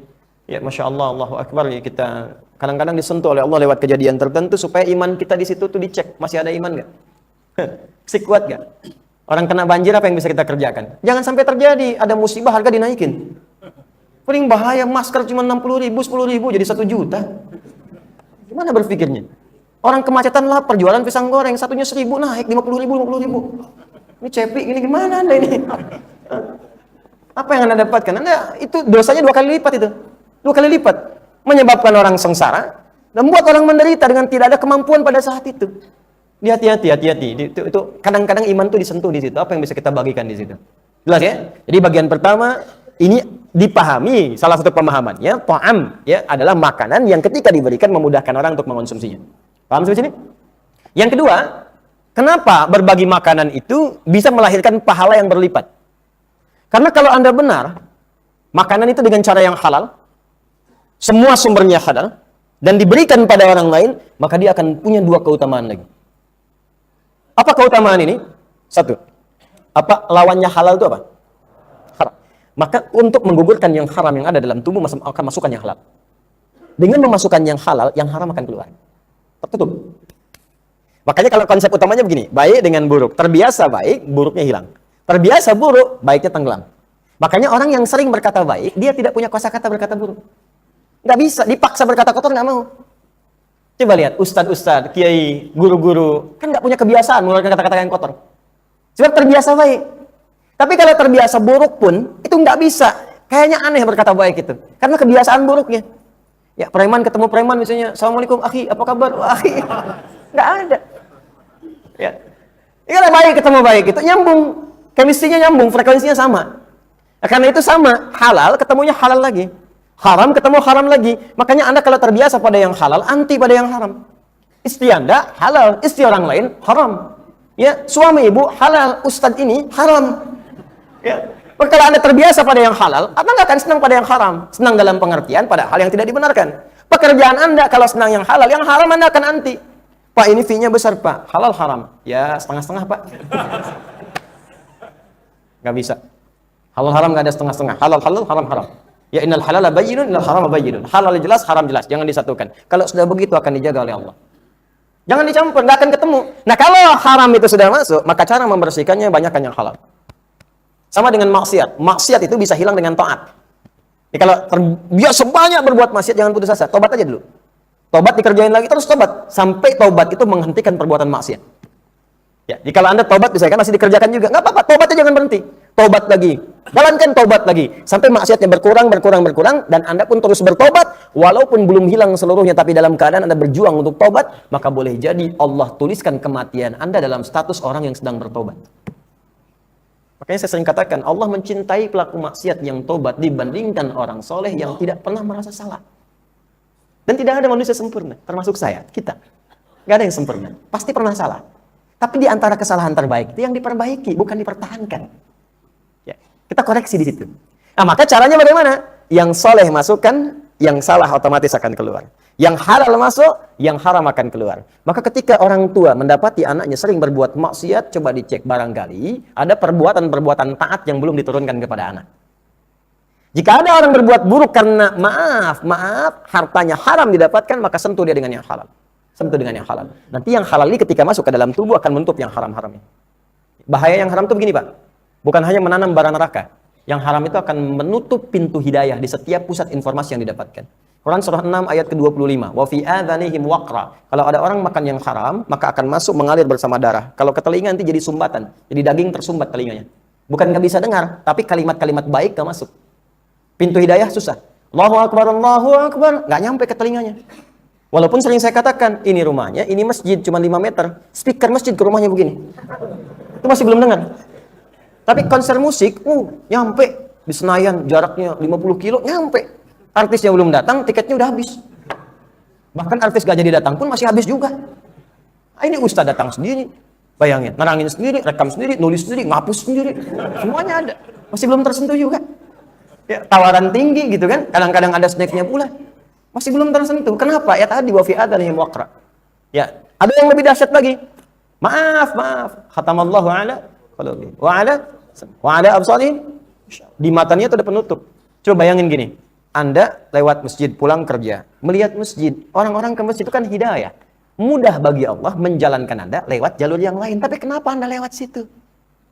Itu hidayah. Kalau imannya masih kuat, halalnya kuat, haramnya itu kemudian hilang terkikis, maka yang haram-haram di mata akan ditutup dengan yang halal. Hilang, dibuka kemudian, terbuka pandangan. Maka mata akan menang dengan pandangan iman. Allah, banyak orang ke masjid, mampirlah dia ke masjid itu. Tapi kalau kemudian pun tertutup ini, wa ada absarihim ghishawa, halalnya tertutup, haramnya terkumpul di situ, maka ini yang menyebabkan sulit. Dengar adzan nggak suka, lihat orang ke masjid kemudian jadi sentimen, dan seterusnya. Paham sampai sini? Maka sering-sering berbagi makanan dengan cara yang halal, boleh jadi dari pembagian itu bahkan ada asbab hidayah. Asbab hidayah bagi orang yang menerimanya. Makanya Nabi sering katakan berbagi, dan jangan lihat siapa yang dibagi. Coba teman-teman, maaf ya, teman-teman bahkan yang masih pakai seragam dan sebagainya. Bukankah di kantor mungkin tidak semuanya sama-sama muslim? Tidak semuanya beriman? Kenapa saat jam makan misalnya Anda ada rezeki lebih, ajaklah dia, jangan pilih-pilih. Ajak yang non-muslimnya, terapkan hadis Nabi-nya. Bahwa dia, yuk makan yuk, saya yang traktir, gitu aja di lisan. Lalu ketika itu berikan dengan yang halal. Niatkan, ya Allah saya niatkan dengan makannya dengan izinmu ya Allah, berikan hidayah kepada kawan saya. Saya ingin bersamanya di surga dengan izinmu ya Allah. Kau kumpulkan saya di dunia, jangan pisahkan kami di akhirat. Niatkan. Makanya dalam berinfak tuh nggak pilih-pilih dalam urusan harta. Jangan karena tangan Anda non-muslim, Anda tinggalkan yang muslim, Anda ajak. Tidak. Ajak dia. Ini diajak muslim aja. Kemana nih bos? Oh makan. Saya kok nggak diajak? Kamu kafir sih. Oh. Gak begitu caranya. Ajak. Traktir, makan. Tumben ya hari ini traktir. Bukan saya tumben. Nabi lewat hadis memerintahkan saya. Gitu. Besoknya dia tanya lagi, bro, Nabi sudah memerintahkan bagi lagi? Alhamdulillah sudah mengakui Nabi Muhammad kan, sudah mengakui lagi. Awalnya canda, lama-lama dia tertarik. Karena yang halal terus masuk, yang haram keluar. Kalau sudah semakin banyak masuk yang halal, lama-lama akan lebih banyak tertarik. Punya Quran gak di rumah? Dan nanya tuh. Hadis yang kemarin yang kamu bilang tuh mana sih? Dan nanya tuh, itu udah pertanda tuh. Masukkan, nih bukunya nih, sengaja Ustaz Adi tuh, sampai asli dari Nabi, nggak ada Indonesianya. Aku pengen yang terjemahan aja. Terjemahan dia. Itu akan lebih cepat Pak, masuk. Nah itu bagian pertama. Yang kedua, makanan halal itu, kalau dikonsumsi oleh orang yang muslim, Anda share, maka dia akan melahirkan profit untuk Anda. Ketika orang itu beramal soleh, dengan tenaga yang dihasilkan dari makanan yang Anda bagi, maka amal solehnya akan mengalir pahala juga kepada Anda tanpa dikurangi sedikit. Hadisnya sahih, hadis Muslim. Man dalla ala khairin falahu ajruhu mithla addi fa'ili min ghairi an yanqusa min addi syai'. Man sanna fil islami sunnatan hasanatan falahu ajruha mithla addi fa'iliha min ghairi an yanqusa min addi syai'. Dua hadis. Kata Nabi, siapa yang menghidupkan sunnah-sunnah dalam Islam? Ini kan sunnah Nabi yang sampaikan. Berbagi makanan sunnah Nabi. Siapa yang menghidupkan itu, lalu dikerjakan oleh orang lain, seterusnya. Entah dia kemudian mengerjakan berbagi makanan lagi, bisa jadi demikian.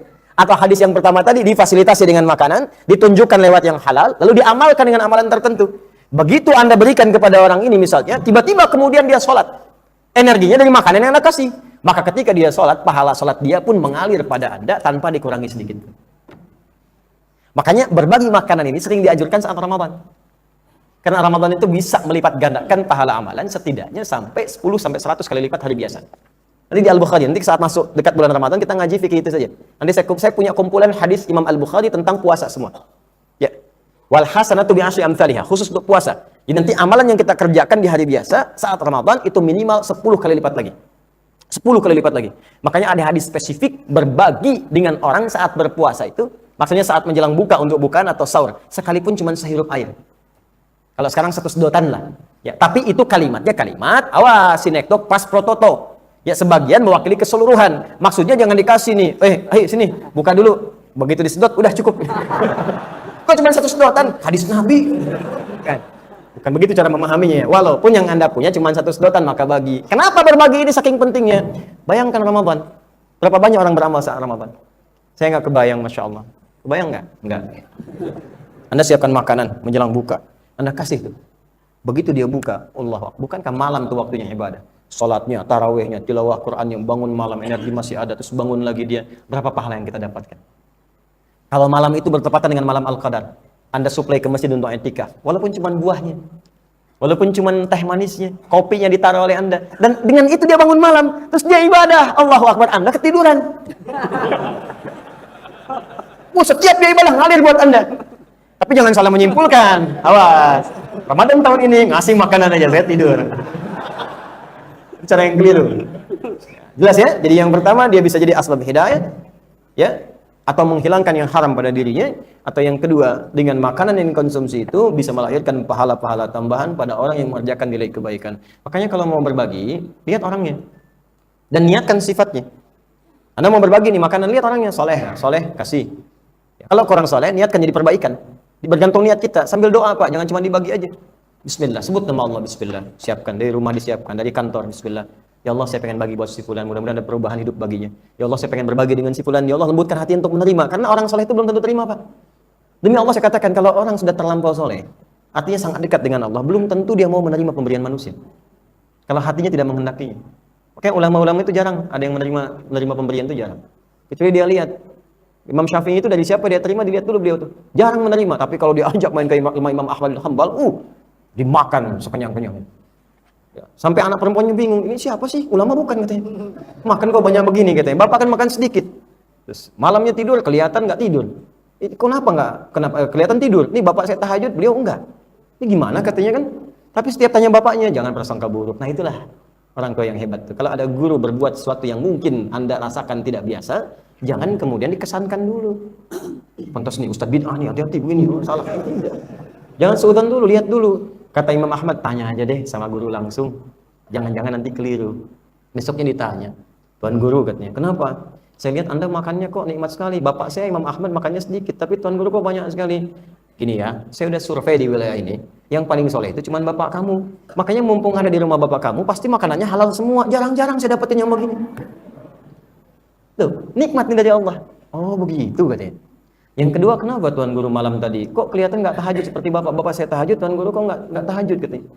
Kamu tahu nggak? Tahajud itu amalan pribadi. Bapak kamu sholat untuk pribadinya. Saya itu kelihatan nggak tidur, nggak tahajud karena saya sedang merumuskan persoalan.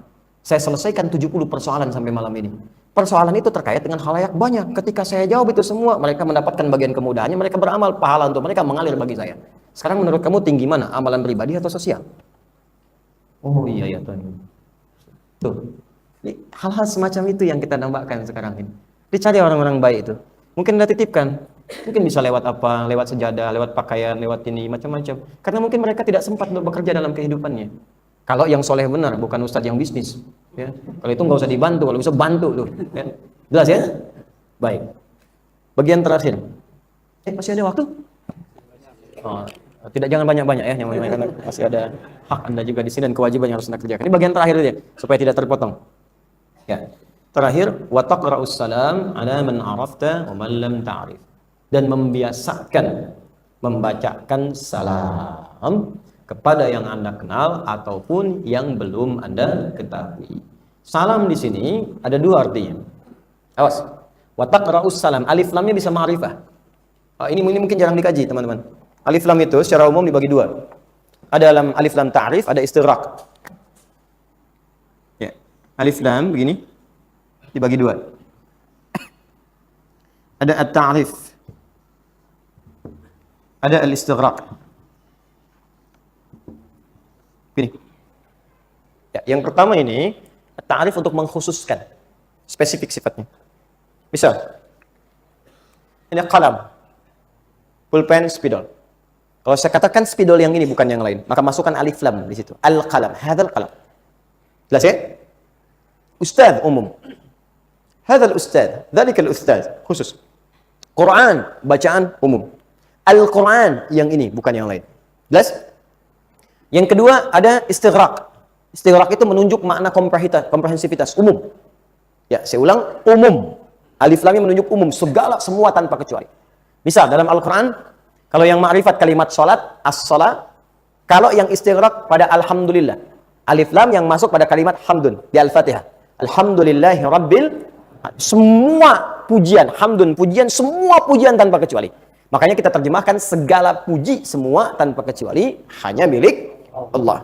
Maka ada alif lam ta'rif, ada istighraq. Nah, kalimat salam, wa taqra'us salam, dan engkau sampaikan, bacakan assalam pada orang yang engkau kenal ataupun yang belum kau ketahui. Kalimat alif lam assalam, kata azal alif lam pada kata salam, ini, yang ini, itu punya dua arti. Yang pertama ta'rif, khusus spesifik. Yang dimaksud kalimat assalamualaikum. Plus, warahmatullahi wabarakatuh. Jadi ucapkan assalamualaikum warahmatullahi wabarakatuh pada yang Anda kenal ataupun yang belum Anda ketahui. Kalau orang itu Anda duga dia muslim.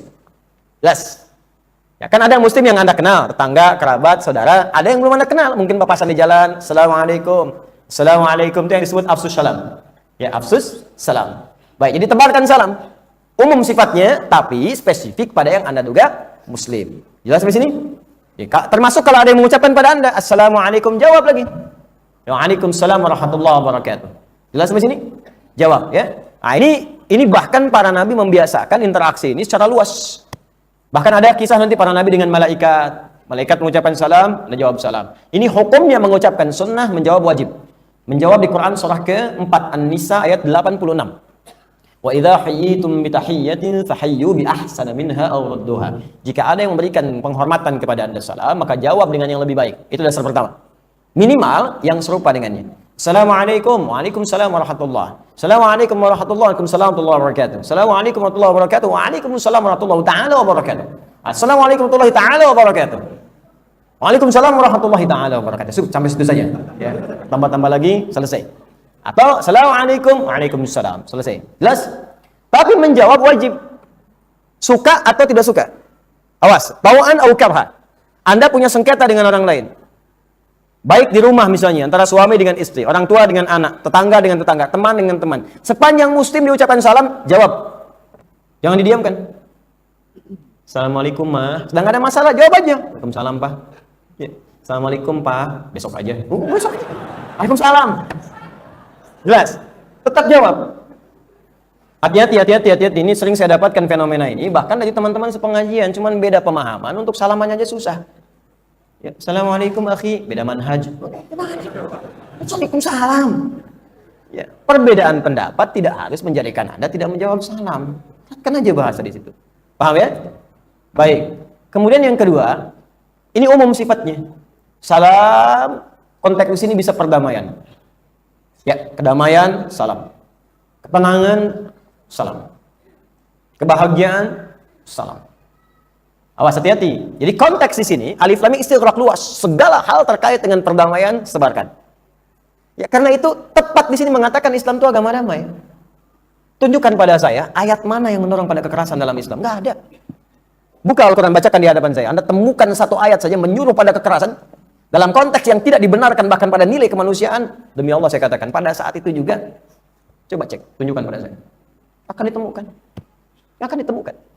Bahkan ketika diperintahkan ayat-ayat jihad pun dalam konteks peperangan, itu bukan untuk menghukumi orang dalam konteks menzoliminya atau memerangi orang, bukan.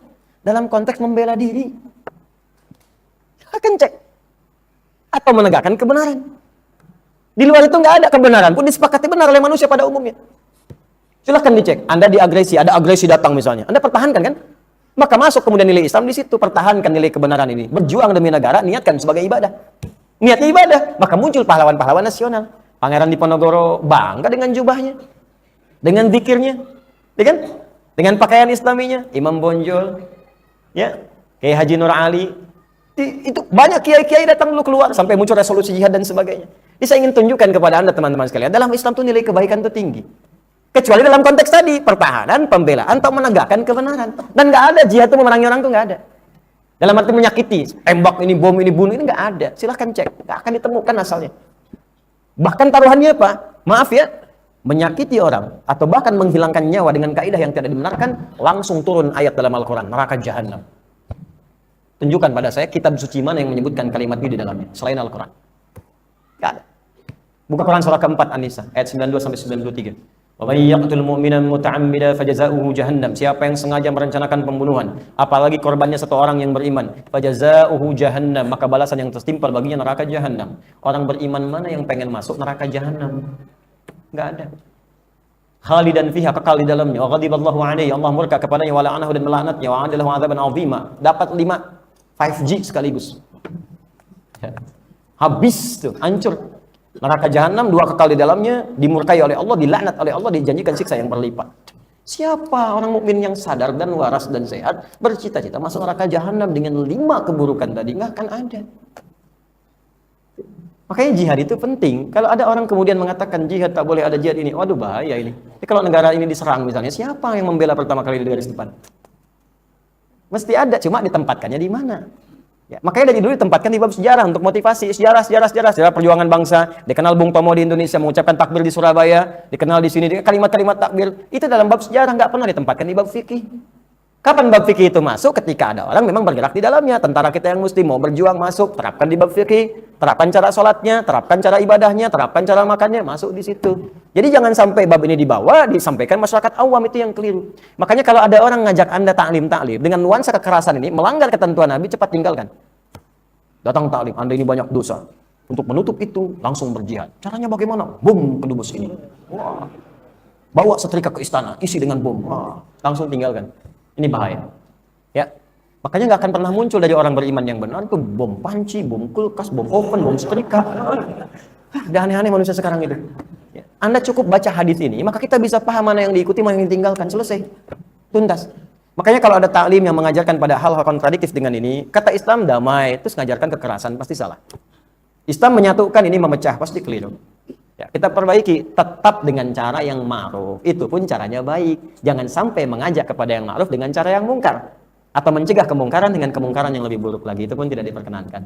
Jadi ini maksudnya, kepada yang kita kenal assalamualaikum wa man lam ta'rif, itu bisa konteksnya luas. Ya, sebarkan perdamaian, sebabkan kebaikan, sebabkan kemudian ketenangan, sebabkan kenyamanan dalam hidup. Karena itu, dimanapun orang Islam itu tinggal, pasti akan menyampaikan risalah ketenangan bagi setiap orang yang hadir di lingkungannya.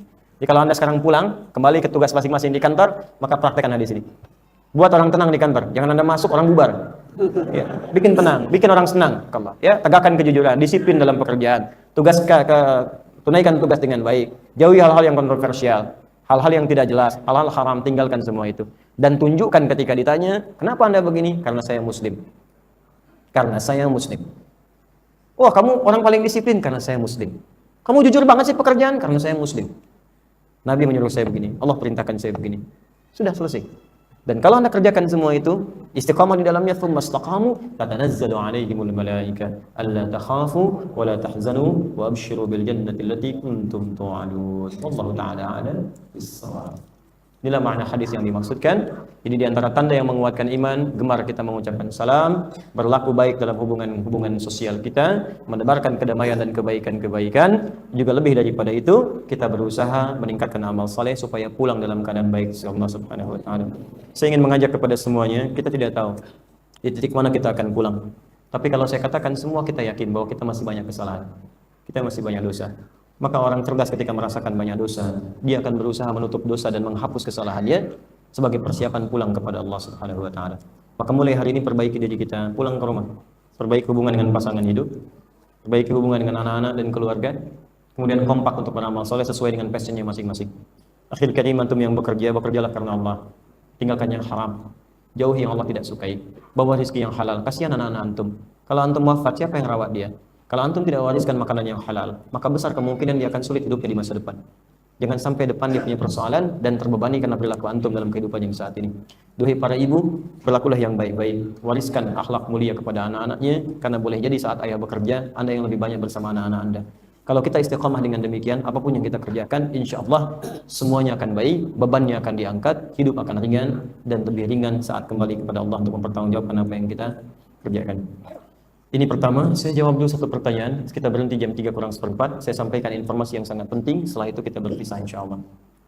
Assalamualaikum Ustaz. Mohon doa untuk bapak, adik, kakak yang belum beriman pada Allah agar dapat mendapat hidayah dan diberikan kekuatan untuk bersyahadat. Semoga Allah ijabah Anda secepat apa yang bisa kita harapkan, dan semoga Allah muliakan Anda, dan semoga Allah kumpulkan Anda bersama orang-orang yang Anda sayangi saat ini, baik ayah Anda, adik Anda, kakak Anda, dan semoga dengan itu semua kita dikumpulkan dalam kebaikan insyaallah. Taqabbal.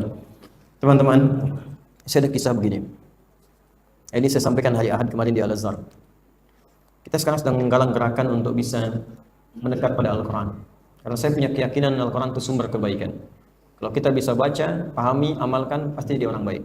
Apapun profesinya, dimanapun kita tinggal, even itu di negeri non-muslim, pasti akan jadi baik. Saat saya sampaikan itu, alhamdulillah Allah menggerakkan hati orang-orang tertentu untuk dilembutkan dan mau mengaji. Bahkan ada beberapa anak-anak muda yang mulai mengisi tasnya dengan mushaf itu. Saya sampaikan di malam Jumat itu, dalam kajian AKS, bahwa kita tidak tahu kapan kita pulang. Boleh jadi malam ini ada di antara kita yang pulang, atau besok lusa. Tapi setidaknya kita pulang dalam keadaan sedang beramal saleh. Saya baru tahu kabar ketika saya mendarat dari Lampung di pesawat, diberikan kemudian satu berita oleh salah seorang tokoh. Keponakannya juga sering mengikuti kajian dan dia satu di antara orang yang mengamalkan itu. Dia berusaha untuk menjadi penghafal Quran. Malam itu dia kembali di perjalanan dengan menggunakan motornya dan manusia mengatakan dia mengalami kecelakaan. Dia dibawa ke rumah sakit dan sesuai ajalnya dia pulang kepada Allah Subhanahu wa taala. Ternyata kesaksian keluarganya, sejak itulah dia sedang berproses untuk menjadi ahli Quran. Bahkan saat kecelakaan, yang ditemukan pertama kali di tasnya adalah sebuah mushaf. Maka saya katakan pada kawan saya, Masya Allah dia beruntung. Bahkan saya pun belum tahu seaman apa hidup saya ketika pulang kepada Allah. Saya tidak tahu. Kita tidak tahu kapan kita pulang. Karena itu saya sekali lagi, kalau Anda berkenan saya ingin ingatkan, rubah diri kita. Berubah, jadi lebih baik daripada hari-hari sebelumnya. Dan kita saling mendoakan supaya lebih kuat. Boleh jadi kemarin anak muda itu, besok lusa mungkin kita yang kembali kepada Allah Subhanahu wa taala. Kita tidak tahu di titik mana kita akan berpulang. Jaga diri, jaga keluarga, jaga pekerjaan dan tindakan kita, dan saya pun mohon doa karena tidak mudah untuk berdakwah seperti ini dan belum tahu juga di titik mana dakwah saya yang diridhai oleh Allah Subhanahu wa taala. Saya minta maaf kalau selama ini banyak kesalahan, tentunya saya banyak salah. Sangat ringan. Kalau apa yang Anda dapatkan dari saya tidak sesuai atau ada yang keliru, sampaikan, saya perbaiki. Tidak sesuai, Anda tinggalkan, cari ustaz lain. Jangan diperdebatkan, jangan berselisih. Murid-murid saya sarankan jangan berselisih dengan siapapun. Bahkan ada yang mencaci pun sayangi mereka, doakan mereka. Cukup setan musuh bagi kita yang paling sulit, dan jangan tambah untuk memberatkan mizan kita di hari kiamat kelak. Teman-teman sekalian, saya ingin umumkan begini, insya Allah bagi yang ikut kemarin yang kelas WAHA, usahakan Al-Quran hafal itu, insya Allah di bulan ini sepulang saya dari Jepang, sekitar tanggal 17 saya kembali, mungkin di pekan Sabtu Ahadnya itu akan dimulai kuliah perdana. Ya, untuk yang kemarin telah didaftar, ada formulir disampaikan, nanti akan ditelepon. Ya, dan karena itu terbatas. Nah, untuk yang umum, teman-teman, nanti tolong catat tanggalnya ya. Insya Allah kurang lebih tanggal 22 Maret. Ya, tanggal 22 Maret, itu di hari libur. Itu saya akan mengadakan sesi khusus terbuka untuk umum, cara menghafal Quran spesifik untuk di bulan Ramadan. Itu saya akan taklim dari seharian, dari pagi sampai ke siang, bahkan ke sore. Untuk mengajarkan dua hal. Satu, agenda Ramadan Nabi. Jadi Nabi itu mengerjakan apa saja saat Ramadan. Yang kedua, spesifik untuk menghafal Quran selama 30 hari di bulan Ramadan. Anda bisa kerjakan dimanapun, karena telah banyak bertanya untuk intikaf di masjid kami, tapi daya tampungnya nggak akan cukup. Maka itu saya putuskan membuka ta'lim terbuka, jadi Anda bisa terapkan di masjid manapun. Anda pulang kerjakan itu. Nanti saya pun telah menuliskan, bukunya sudah dicetak. Sudah ada sekarang, kurang lebih ada 10.000 eksemplar. Ya, saya juga sedang siapkan, nanti pada saat momen itu nanti buku bisa didapatkan, Anda tinggal buka petunjuk, saya terangkan semuanya. Saya bagi begini. Ya, sekarang agendanya sedang saya siapkan juga. Mushafnya pun ada mushaf sekarang per lembar yang sedang kami siapkan untuk mendukung itu. Nanti kalau teman-teman pas waktunya tiba, ingin ikut untuk agenda Ramadan Nabi, nanti kita sedang siapkan tempatnya 22 Maret insya Allah. Anda bisa bergabung di situ. Ya, semoga Allah muliakan kita semua. Yang lain yang sebagian belum saya jawab, termasuk yang baru disampaikan, izinkan saya karena saya harus menempuh satu perjalanan kembali. Nanti ada beberapa pertanyaan yang sudah kami kumpulkan, yang dijawab dalam perjalanan. Jadi saya sedang di jalan kemana, mungkin nanti saya perjalanan ke luar juga, saya buka, sebagian sudah masuk ke handphone saya, jadi langsung dijawab di situ, dan Anda bisa simak nanti dari tayangan official insya Allah. Ya. Allahumma taqabbal minna innaka antas samiul alim wa tub alaina innaka antat tawwabur rahim. Allahumma salli wa nusallim ala rasulika al-karim nabiyyina Muhammadin wa ala alihi wa sahbihi ajma'in. Nahmaduka hamdan syakirin kama 'allamtana wa nashkuruka kama 'allamtana an nashkurak. Allahumma antal muqaddim antal muakhir bi yadika al-khair innaka 'ala kulli shay'in qadir. Allahumma inna nas'aluka khayra ma sa'alaka rasuluka al-mustafa nabiyyina Muhammad sallallahu alaihi wasallam wa na'udzu bika min kulli ismin sta'adha bika anhu rasuluka al-mustafa nabiyyina Muhammad sallallahu alaihi wasallam. Ya Allah, kami bermohon segala kebaikan yang pernah dimohonkan oleh Rasulullah Nabi Muhammad sallallahu alaihi wasallam dan berlindung kepadamu dari segala keburukan yang diperlindungkan Rasulullah Muhammad sallallahu alaihi wasallam. Allahumma ya Allah ya al-hadi, Allahumma hdi ya Allah zamanana, hdi ya Allah aqribana, ba'idan am qariba ya Allah dihtadu ila al-Islam. Ya Allah, jika ada saudara kami, kerabat kami atau terkait dengan keluarga kami pada hari ini belum mendapatkan hidayah, belum beriman ya Allah, maka mohon lembutkan hatinya, kuatkan jiwanya untuk bersyahadat sebelum ia wafat menghadap kepadamu ya Rabbal alamin. Rabbana la tad'alna fi maqamina hadza wa fi kulli maqamin dhanban illa ghafarta. Ya Allah, jika ada pendosa hadir di masjid ini atau sekitarannya, maka mohon jangan biarkan dia meninggalkan masjid ini kecuali Engkau telah ampuni segala dosa-dosanya. Allahumma wala hamman illa farajtah. Jika ada orang yang tengah dirundung kegelisahan dalam jiwanya, jangan biarkan ia pulang sebelum Kau tenangkan keadaan hatinya. Allahumma wala dainan illa qadaitah. Jika ada di antara kami ya Allah tengah diuji dengan utang piutang, mohon limpahkan rezeki kepadanya untuk melunasi utang-utangnya. Allahumma wala asran illa yassartah. Jika ada di antara kami yang tengah Kau uji dengan kesulitan seberat apapun ya Allah, maka mohon angkat dan hilangkan segala kesulitannya. Allahumma wala maridan illa syafaitah. Jika ada di antara kami yang tengah Kau uji dengan penyakit seberat apapun, mohon angkat dan sembuhkan penyakitnya. Allahumma ya Allah do'anna ya arhamar rahimin. Allahumma taqabbal minna ya Allah kula a'malina as-salihah. Ya Allah, ridai kami dan terima amal ibadah kami ya Allah. Allahumma 'allimna ma yanfa'una 'allimna ma jahilna waffiqna li naf'ahu ma ta'allamna bih wa li na'mala ma ta'allamna bih. Ya Allah, mohon ajarkan kami ilmu yang bermanfaat yang mengentaskan kebodohan kami, bimbing kami untuk memahami apa yang telah kami pelajari, dan ya Allah berikan bimbingan kepada kami untuk mengamalkan apa yang telah kami pahami. Rabbana atina fid dunya hasanah fil akhirati hasanah wa qina adzabannar. Bifadlika subhana rabbika rabbil 'izzati 'amma yasifun wa salamun 'alal mursalin wa akhiru da'wana subhanakallahumma wa bihamdika asyhadu an la ilaha illa anta astaghfiruka wa atubu ilaik. Alhamdulillahi rabbil alamin. Wassalamualaikum warahmatullahi wabarakatuh.